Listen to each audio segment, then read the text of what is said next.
Bismillahirrahmanirrahim. Alhamdulillahi rabbil alamin.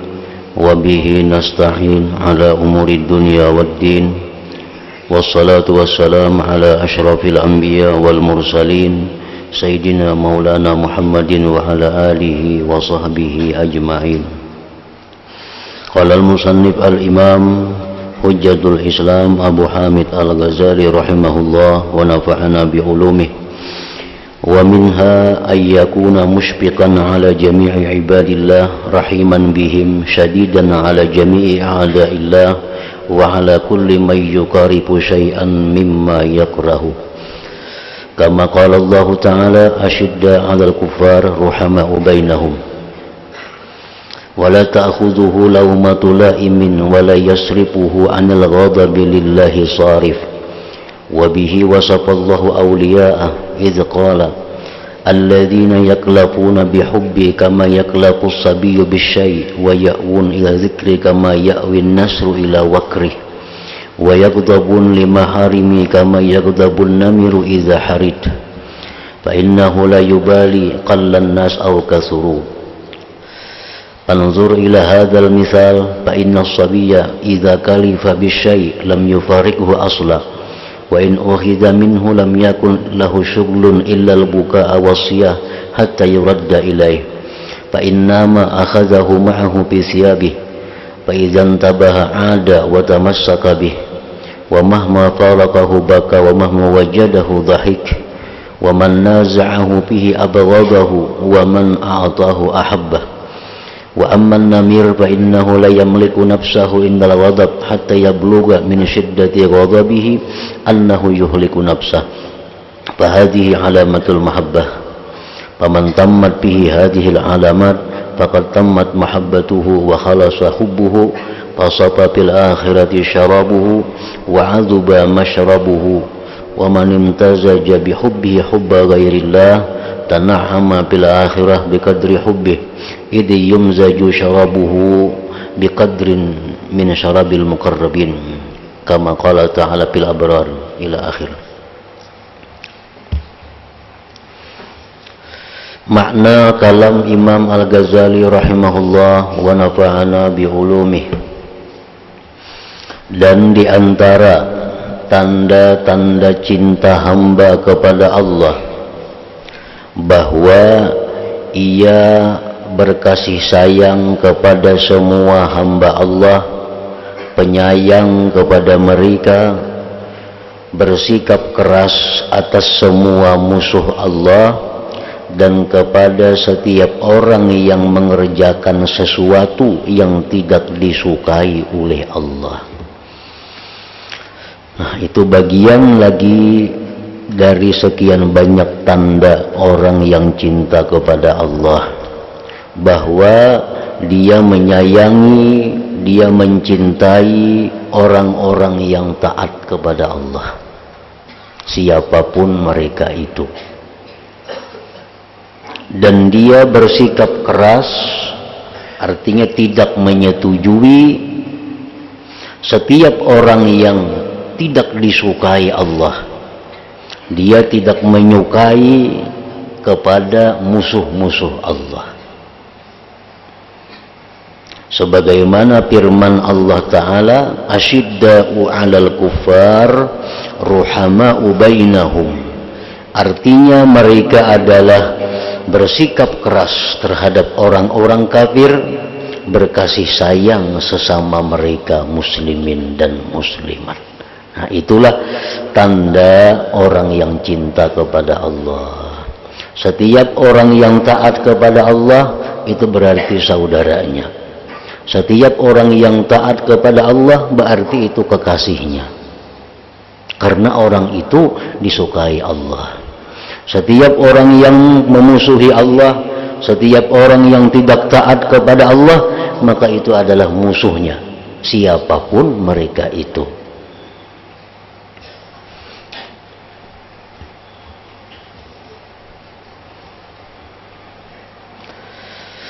Dengannya Allah mensifatkan para walinya. Allah menjelaskan bahwa para waliullah itu seperti demikian. Mereka sayang, cinta kepada orang-orang yang taat kepada Allah, dan mereka memusuhi, bersikap keras kepada orang-orang yang menentang Allah, siapapun mereka itu, baik itu anak, baik itu bini, baik itu keluarga, baik itu siapapun. Kalau mereka itu tidak disukai oleh Allah, maka ia pun tidak suka kepada orang itu. Nah, ini tandanya cinta kepada Allah. Nah, apabila kita menyetujui, menyukai, kadang membenci orang yang dibenci Allah, berarti kita kada cinta kepada Allah. Berarti kita kada cinta kepada Allah. Kita menyayangi, mencintai orang yang dibenci Allah, berarti kita ini kada mencintai Allah. Berarti kita kada menghargai Allah. Umpamanya bini kita ada melanggar hukum Allah, kita diamkan, kita beranai, kita kada menagur, kita kada bertindak. Nah, maka kita ini kada cinta lawan Allah. Berarti lebih cinta lawan bini mananya. Ada anak kita melanggar hukum Allah, kita kada bertindak, berarti kita kada cinta lawan Allah.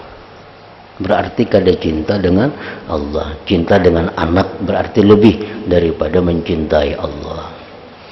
Nah, makanya itu ada peraturan dalam agama kita, anak yang sudah berumur 10 tahun, nah, bila mana kada sembahyang, bila mana melanggar hukum Allah, itu dipukul. Ini membuktikan bahwa cinta kita kepada Allah melebihi cinta kepada anak. Anak yang berumur 10 tahun sudah disuruh sembahyang kada mau, kaina. Nah, pukul. Itu perintah agama. Arti perintah di situ perintah kewajiban orang tua. Bila kita kada memukul, kita akan dituntut anak di akhirat. Kita akan dituntut anak di akhirat. Akan disalahkan anak di akhirat. Andai kata anak itu ditanya oleh Allah, kenapa ikam kada sembahyang? Nah, abah mama ulun dahulu kada mendidik ulun sembahyang. Ulun kada sembahyang tetap aja diberi sidin duit. Ulun kada sembahyang tetap aja diberi makani sidin. Nah, jakanya dahulu abah mama tuh ulun kada sembahyang dipukul sidin, ulun kada wani sembahyang. Nah, disalahkan. Jadi di akhirat anak-anak yang kita sayangi nih justru memberatkan kita. Anak dipukul kasihan inya. Tapi di akhirat kena anak ini lupa dengan kasihan kita itu. Kali ingat lagi inya. Yang penting inya selamat. Nah, di akhirat itu kada ada orang berpikir menyelamatkan orang lain, itu kada ada. Katakan di akhirat itu kada ada orang berpikir menyelamatkan orang, kada ada. Sebelum dirinya pasti selamat. Sebelum dirinya pasti selamat, semuaan orang berpikir menyelamatkan diri walaupun ibu bapaknya masuk neraka. Walaupun ibu bapaknya, anak bininya masuk neraka, yang penting inya selamat. Nah, orang-orang yang mampu memberi syafaat, para ulama itu bisa memberi syafaat di akhirat. Para syuhada bisa memberi syafaat di akhirat. Orang-orang saleh bisa memberi syafaat di akhirat. Itu sesudah mereka dipastikan selamat. Kapan kita dipastikan selamat itu? Sesudah kita menerima buku catatan amal dengan tangan kanan kita. Nah, di situ hanya kita berpikir, mana abahku nih, mana mamaku nih, mana anakku, mana biniku, mana kawan-kawanku. Sudah inya pasti selamat. Sebelum inya menyambut buku catatan amal itu, nah, itu kadang-kadang perlu diselamatkannya selain dirinya sendiri. Ditimbang amal, lalu kalah amal kebaikan, amal kebaikan kalah. Lalu ujar ini diberi kesempatan oleh Allah, cari amal-amal ikam ada lagi tidak tinggal. Walaupun Allah Maha tahu, tapi Allah memberi kesempatan cari. Bila ikam kada diisi lagi amal kebaikan, cari. Kalau ada orang yang dalam dunia pernah menzalim ikam, ambil amalnya. Nah, ini timbangannya sudah kalah, amal kebaikan ini sudah kalah, amal kejahatan menang. Ujar Tuhan, kalau macam ini ikam ke neraka mati. Ikam bisa selamat, tapi cari amal ikam. Kalau ada amal ikam, buat dalam amal kebaikan. Kalau kadada, cari amal-amal orang yang mengzalim ikam. Nah, di situ kita cari. Si anu pernah baharianya ada berhutang lawan aku tuh kada bayar. Nah, cari orangnya, diambil. Nah, sekian rupiah dinilai dengan sekian puluh rakaat sembahyang. Oh, si anu dulu pernah mengambil ampunku. Cari orangnya. Nah, kada berisi amal juga inya. Orangnya kada berisi amal juga sekalinya. Nah, amal kejahatan kita dikurangi, diandak lawan inya kayaknya. Kada cukup juga, tetap kalah umpamanya kebaikan nih. Nah, berpikir anakku ini pernah menzalim aku, biniku ini pernah menzalim aku, mamaku ini pernah menzalim aku, abahku pernah menzalim aku. Cari, nah, kertuhukuitan lagi. Yang penting seorang selamat. Nah, pada hari itu ujar Al-Quran mengatakan seseorang lari daripada anaknya, lari daripada orang tuanya, lari daripada bininya karena ketakutan kalau ada yang menuntut. Nah, jadi walaupun bini pernah menzalim aku, sini amal kebaikan nih kang. Kada ada kasihan lagi orang yang dalam dunia itu yang sayang lawan kita, itu kada di akhirat kada ada lagi. Sebelum kita pasti selamat. Nah, sesudah kita ini selamat, manang catatan kebaikan, diserahkan kita tangan kanan yang menerima. Nah, hanya kita bisa berpikir siapa yang kawa dibantu. Andai kata kita diberi Allah wewenang untuk memberi syafaat itu. Nah, jadi kembali kita bahwa keluarga kita, anak bini kita terutama, yang melanggar hukum Allah itu, bila kita sayangi, kada kita tindak, kada kita tegur. Ini subuh arina, ini orang bang subuh, anak guring, anak ini umur sudah 11 tahun, 12 tahun. Kada purun manggarak, kasihannya guring dia nyaman benar. Nah, apa kada purun digarak? Garak anak itu. Jangan kasihan, marasnya guring kasihan, nyaman lagi, kain aja manggarak umpamanya. Nah, dibiarakannya lewat sembahyang subuhnya. Ini di akhirat kita yang akan jadi sasarannya. Anak yang kita sayangi, yang kita beri makani, di akhirat justru inya menyusahkan kita. Nah, jadi Allah mensifatkan para wali itu bahwa mereka itu kada peduli siapapun, bila mana taat kepada Allah mereka cinta orang itu.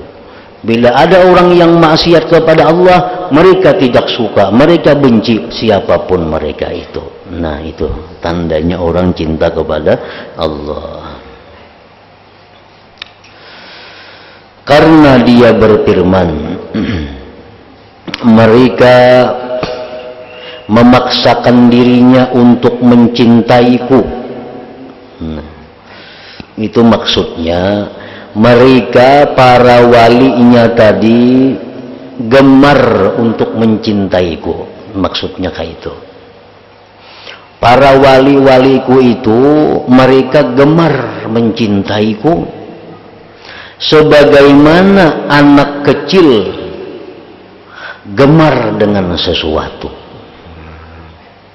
Jadi para wali itu gemar kepada Allah sebagaimana gemarnya anak kecil kepada sesuatu.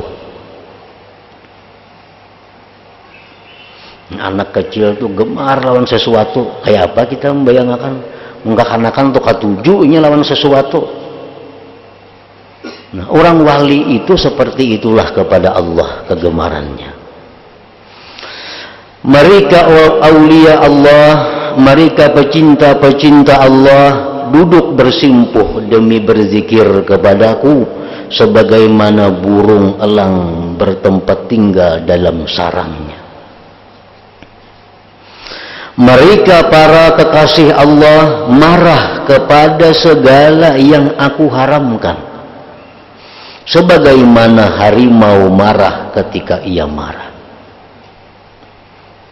Sesungguhnya harimau itu tidak peduli dengan adanya manusia, baik manusia itu sedikit atau banyak. Harimau itu bolehnya marah, ini kada tahu orang banyak, kada tahu seekor, berdua, 10, atap dilawannya. Perhatikanlah pada contoh ini. Sesungguhnya anak kecil, kekanakan, apabila ia gemar dengan sesuatu, nah itu bacaannya.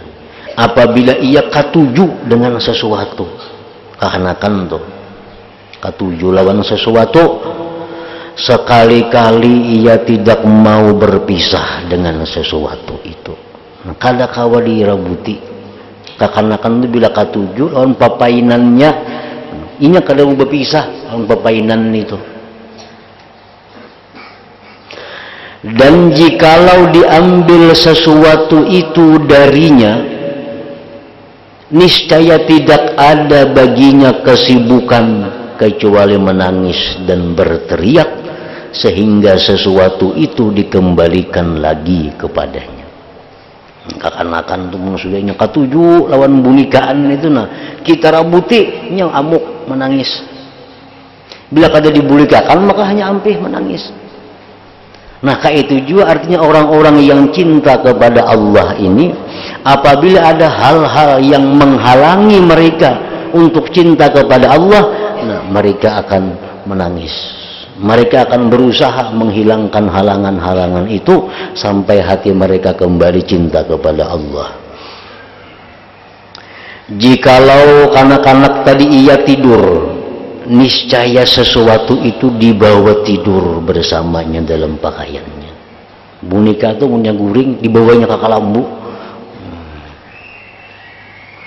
Dan apabila ia bangun, maka ia kembali memegangnya. Dia bangun guring aja, boneka itu dicarinya.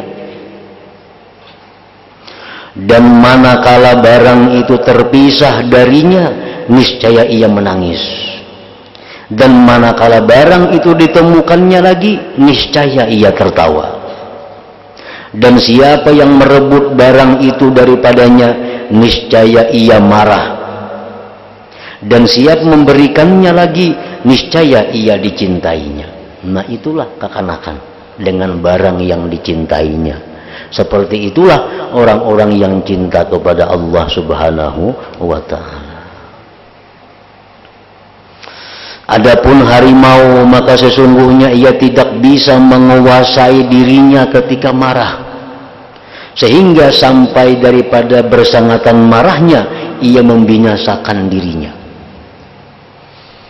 Kita ingat, melihat, mendengar para pejuang mujahidin. Nah, pejuang-pejuang mujahidin di zaman Rasulullah SAW, di zaman para sahabat. Kita lihat contohnya perang Badar. Perang Badar itu berapa orang kita? Ada yang mengatakan 313 orang. Orang kafir berapa yang dihadapi? Lebih 1000 dengan persiapan yang lengkap dan bersama dengan para pendekar-pendekar Quraisy. Nah, tetapi kaum muslimin ini karena mereka cinta kepada Allah, mereka benci kepada kekafiran. Nah, kemarahan mereka itu kadang membuat mereka takut Kadang membuat takut, padahal yang dihadapi ini ribuan, senjatanya lengkap. Walaupun mereka itu mati, mereka rela, bahkan mereka bangga andai kata mati demi benci kepada yang dibenci Allah. Nah, seperti itulah harimau. Harimau itu kalau inya marah, inya amuk, kada tahu urusan lagi nang siapakah dihadapinya. Walaupun inya mati dalam kemarahannya, asal inya amuk. Nah, itulah harimau. Nah, maka inilah tanda-tanda mahabbah, tanda-tanda cinta kepada Allah Subhanahu wa ta'ala. Sayang kepada orang-orang yang taat kepada Allah, benci kepada orang-orang yang dimusuhi Allah, benci kepada orang yang melanggar hukum Allah. Itu tandanya orang yang cinta kepada Allah. Maka barang siapa yang sempurna padanya tanda-tanda ini, maka sempurnalah cintanya dan murnilah cintanya. Semuaan kita mengakui bahwa kita cinta kepada Allah. Kesemuaan, baik orang yang menuntut ilmu, baik orang alim, baik orang yang kadang menuntut ilmu, semuaan mereka itu mengakui bahwa mereka cinta kepada Allah, asal mereka beriman. Nah, setiap orang beriman pasti mengakui cinta kepada Allah. Bini-bini, laki-laki, semuaan mengaku cinta kepada Allah. Nah, tetapi kemurnian cintanya, kesempurnaan cinta antara orang per orang itu nang kada sama. Itu nang kada sama.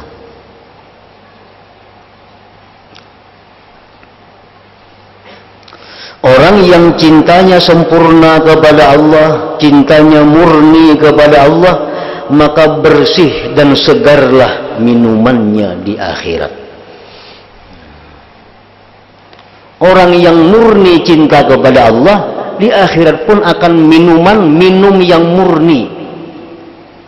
Madu murni, susu murni. Bila dalam dunia cinta mereka murni kepada Allah, di akhirat pun sarabana murni diberi kepadanya. Dan barang siapa cintanya bercampur dengan cinta kepada selain Allah, niscaya ia bernikmat-nikmat di akhirat dengan kadar kecintaannya itu. Sama aja juga, ini dalam dunia cinta kepada Allah, tapi cinta kepada bini melebihi daripada cinta kepada Allah. Cinta kepada Allah tapi cinta kepada laki melebihi daripada cinta kepada Allah.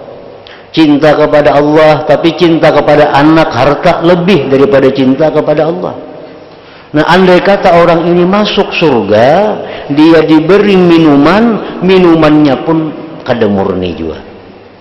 Ibarat madu bercampur laang madunya, kada murni lagi madu. Ibarat susu bercampur susunya. Nah, cintanya dunia pun bercampur juga sudah. Minumannya pun yang diberikan kepadanya saraba bercampur juga. Karena ia mencampuri minumannya dengan sekedar dari minuman orang-orang yang mendekat kepada Allah al-muqarrabin. Seapa kadar minumannya itu bercampur dengan kadar minuman orang muqarrabin, seitulah yang diberikan kepadanya. Jadi orang-orang yang baik, orang-orang yang cinta kepada Allah, tapi kadang-kadang cintanya kepada Allah itu dikalahkan oleh cintanya kepada harta, anak, bini, keluarga. Tapi nya orang baik, cinta kepada Allah, tapi kadang-kadang cintanya kalah. Nah, ini disebut ngarannya golongan abrar. Golongan abrar. Orang-orang yang cintanya murni kepada Allah, nya cinta juga lawan bini cinta, anak cinta, harta cinta, tapi di bawah kadarnya daripada cinta kepada Allah. Dibuktikannya, kalau bini melanggar hukum Allah, dia marah. Sayang lawan bini, tapi bila bini melanggar hukum Allah, inya marah. Sayang lawan anak, bila anaknya melanggar hukum Allah, dia marah. Nah ini ngarannya cinta kepada Allah melebihi daripada cinta yang lainnya. Nah kalau demikian halnya itu golongan muqarrabin disebut. Nah, golongan muqarrabin, orang-orang yang sangat dekat kepada Allah Subhanahu wa ta'ala.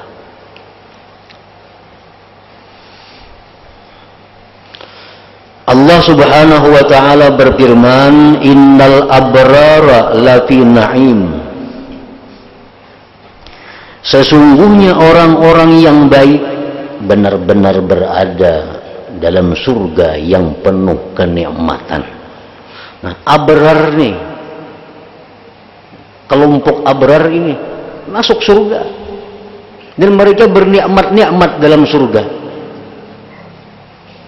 karena mereka cinta kepada Allah. Namun kadang-kadang kalah cintanya dengan yang lain. Masuk surga juga Allah menyatakan innal abrar lafi na'im. Orang-orang yang abrar, yang baik-baik itu benar-benar berada dalam surga yang penuh kenikmatan. Kemudian Allah Ta'ala berfirman, yusqawna mir rahikim makhtum khitamuhu misku wa bidzalika falyatanafasil mutanafisun wa mizajuhu min tasnim ayna yashrabu bihal muqarrabun. Artinya mereka diberi minum dari khamar yang dilak, dicap tempatnya. Laknya adalah kasturi, dan untuk yang demikian itu hendaklah orang berlumba-lumba. Dan campuran khamar murni itu adalah dari tasnim, yaitu mata air yang minum daripadanya orang-orang yang didekatkan kepada Allah Subhanahu wa ta'ala. Maka kalau begitu, baiknya minuman al-abrar karena bercampurnya minuman itu semata-mata dengan minumannya orang-orang muqarrabin tadi. Jadi minuman orang-orang abrar di dalam surga itu menjadi nyaman, menjadi lebih nikmat bila sedikit dicampur dengan minuman yang diberikan Allah kepada muqarrabin. Sedikit jadi campuri dengan minuman muqarrabin, maka minuman orang-orang abrar ini akan menjadi lebih nikmat.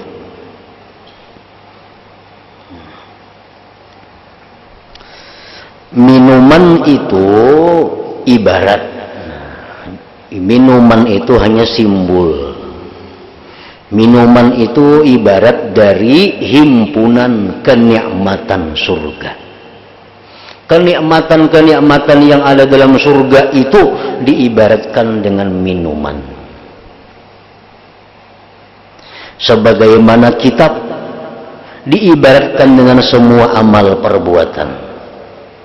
Kitab, buku, itu seringkali dicontohkan, diibaratkan Allah sebagai ibarat dari perbuatan manusia.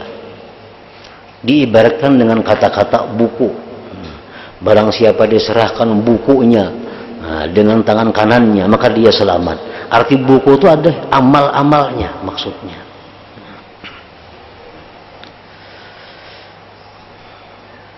Allah Ta'ala berfirman, inna kitabal abrar lafi 'illiyyin. Artinya sesungguhnya kitab. Nah, kitab, arti kitab itu amal-amal perbuatan orang-orang yang abrar, yang berbakti itu tersimpan dalam 'illiyyin, tempat yang mulia. Kemudian Allah Ta'ala berfirman, yashhaduhul muqarrabun. Artinya yang disaksikan, yang melihat oleh mereka yang didekatkan kepada Allah. Catatan-catatan amal orang yang muqarrabin itu berada di tempat illiyin ngarannya, dan itu bisa dilihat oleh orang-orang muqarrabin yang dekat kepada Allah. Tapi amal-amal muqarrabin itu kada akan bisa dilihat oleh orang-orang abrar. maka tanda tingginya kitab mereka sampai setinggi yang kira-kira dapat disaksikan oleh orang-orang yang dekat kepada Tuhan al-muqarrabun. Sebagaimana orang-orang yang berbakti itu abrar tadi memperoleh kelebihan dalam keadaan dan makrifat mereka dengan dekatnya mereka kepada orang-orang yang dekat kepada Tuhan dan penyaksian mereka atas orang-orang itu, maka seperti demikian pula halnya keadaannya mereka di akhirat.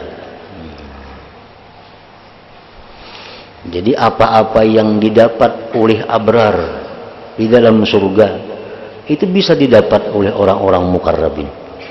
Apa-apa yang diberikan Allah kepada orang muqarrabin kada akan bisa dinikmati oleh abrar, oleh orang-orang yang dalam golongan abrar itu. Firman Allah Ta'ala, ma khalqukum wa la ba'thukum illa ka nafsin wahidah. Artinya tidaklah Allah menciptakan dan membangkitkan kalian dari kubur itu melainkan hanyalah seperti menciptakan dan membangkitkan satu jiwa semua. Sebagaimana Allah mudahnya menciptakan manusia, menciptakan makhluk, begitu pula Allah mudah menghidupkan mereka. Kama bada'na awwala khalqin nu'iduh. Artinya sebagaimana kami telah memulai penciptaan pertama, begitulah kami akan mengulanginya, membangkitkannya. Dan sebagaimana firman Allah Ta'ala, jaza'aw wifaqa, artinya sebagai balasan yang setimpal. Maksudnya setimpal balasan dengan amal perbuatan mereka, maka dibalaslah yang murni dengan yang bersih dari minuman, dan dibalas yang bercampur dengan yang bercampur juga. Dan campuran setiap minuman sekedar yang terdahulu dari campuran itu pada kecintaannya dan amal perbuatannya. Allah Ta'ala berfirman, فَمَنْ يَعْمَلْ مِثْقَالَ ذَرَّةٍ خَيْرًا يَرَهُ وَمَنْ يَعْمَلْ مِثْقَالَ ذَرَّةٍ شَرًّا يَرَهُ. Artinya barang siapa yang mengerjakan kebaikan seberat zarrah pun niscaya ia akan melihat balasannya. Dan barang siapa yang mengerjakan kejahatan sekecil apapun, seberat zarrah pun niscaya ia akan melihat balasannya pula. Allah Ta'ala berfirman, innallaha la yughayyiru ma biqaumin hatta yughayyiru ma bi anfusihim. Artinya sesungguhnya Allah tidak mengubah keadaan suatu kaum sehingga mereka mengubah keadaan yang ada pada diri mereka sendiri. Allah Ta'ala berfirman, innallaha la yazlimu mithqala dzarratin wa in taku hasanatan yudha'ibha. Artinya sesungguhnya Allah tidak menganiaya, menzalimi seseorang walaupun seberat zarrah. Dan jika ada kebajikan seberat zarrah, niscaya Allah akan melipat gandakannya. Allah Ta'ala berfirman, wa in kana mithqala habbatin min khardalin ataina biha wa kafa bina hasibin. Artinya, dan jika amalan itu hanya seberat biji sawi pun pasti kami mendatangkan pahalanya, dan cukuplah kami menjadi orang yang membuat perhitungan. Sebesar apapun cinta kita kepada Allah, itu ada hitungannya. Seberat apapun cinta kita kepada Allah, ada hitungannya dan ada balasannya. Barang siapa yang cintanya kepada Allah di dunia sekarang dan harapannya pada nikmat surga, bidadari dan istana besok di akhirat, niscaya ia ditempatkan di surga. Orang yang cinta kepada Allah, harapannya masuk surga, dapat bidadari, dapat istana, niscaya Allah tempatkan ia bersenang-senang dalamnya dengan segala macam yang dikehendakinya. Ia bermain-main bersama anak-anak dan ia bersenang-senang dengan wanita. Maka di sanalah kesudahan kelezatannya di akhirat. Karena sesungguhnya diberikan setiap manusia pada cinta apa yang diingini oleh nafsunya dan dirasakan nyaman oleh matanya. Orang yang beribadah kepada Allah artinya yang menghendaki agar dapat surga, yang menghendaki agar dapat bidadari, hendak macam-macam. Masuk surga, Allah berikan apa yang dikehendakinya.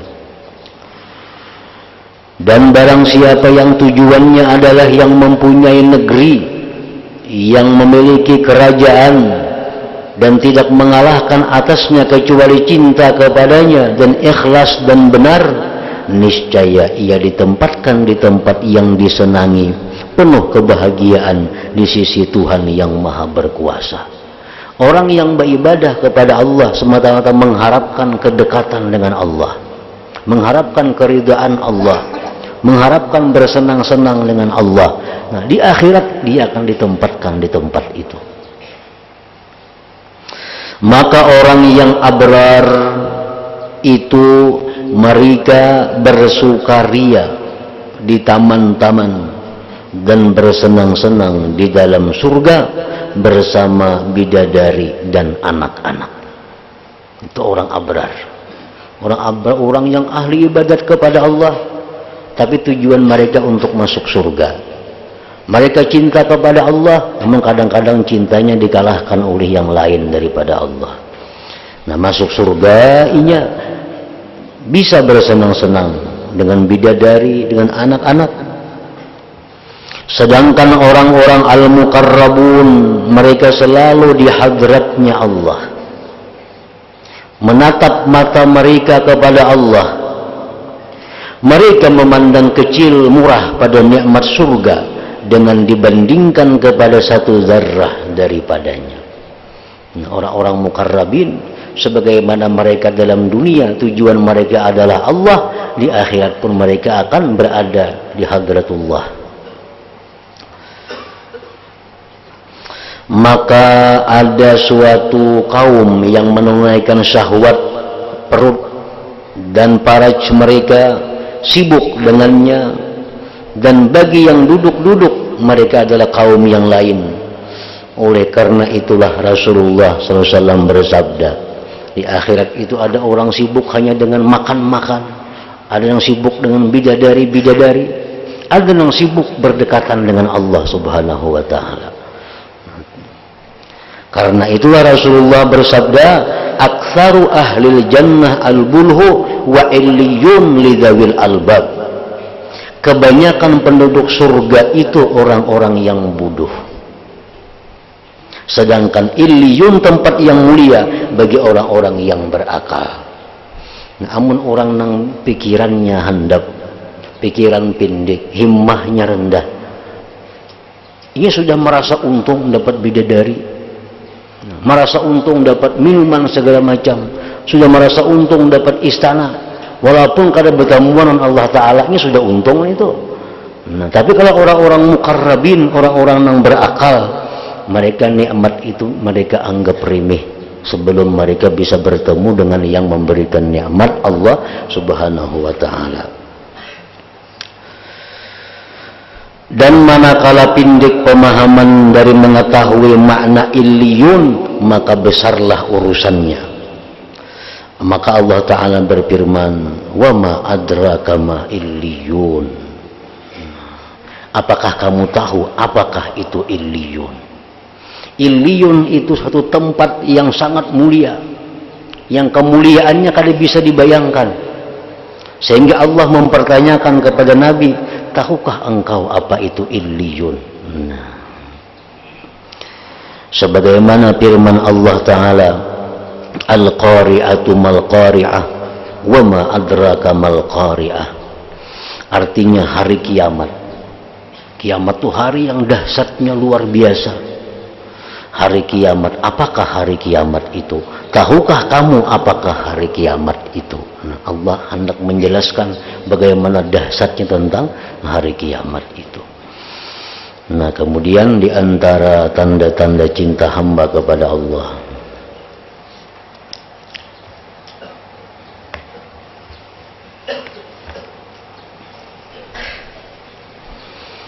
diberitahukan kepada jamaah sekalian bahwa hari Kamis yang akan datang kita libur, hari 9 Zulhijjah. Kemudian lagi berseruan semuaan kepada jamaah laki-laki untuk menghadiri haul arwah ayah yang ke-19 hari Sabtu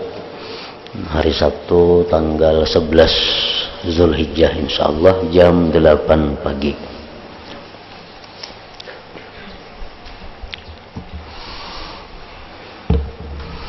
Afdhalu dzikri fa'lam annahu la ilaha illallah Muhammadur Rasulullah la ilaha illallah Muhammadur Rasulullah la ilaha illallah Muhammadur Rasulullah la ilaha illallah la ilaha illallah la ilaha illallah la ilaha illallah la ilaha illallah Allahu Allah Allahu Allah Allahu Allah Allahu Allah Allahu Allah Allahu Allah Allahu Allah Allahu Allah Allahu Allah Allahu Allah Allahu Allah la ilaha illallah Muhammadur Rasulullah la ilaha illallah Muhammadur Rasulullah la ilaha illallah Muhammadur Rasulullah la ilaha illallah. Al-Fatihah. Iyyaka na'budu wa iyyaka nasta'in ihdinas siratal mustaqim siratal ladzina فيا أيها الرجل منه شفاعة نصرته سلموا تسليما اللهم صل وسلم